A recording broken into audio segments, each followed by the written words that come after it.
вот здесь рядом республиканская больница. Но это надо было мне, руководителю субъектов, приехать туда, чтобы это, конечно, это проблемы 10 лет, 15 лет, 20 лет, это вот сколько, это понятно все.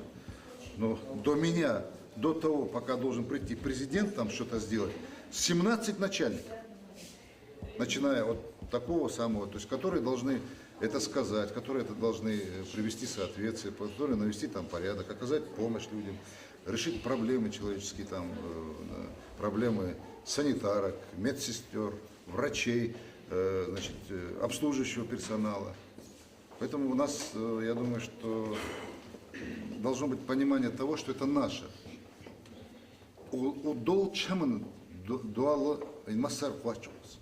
Это не то, что президент. А куда смотрит президент? Ну, я не могу везде смотреть и везде все проблемы решить. Никто не может, физически так не бывает.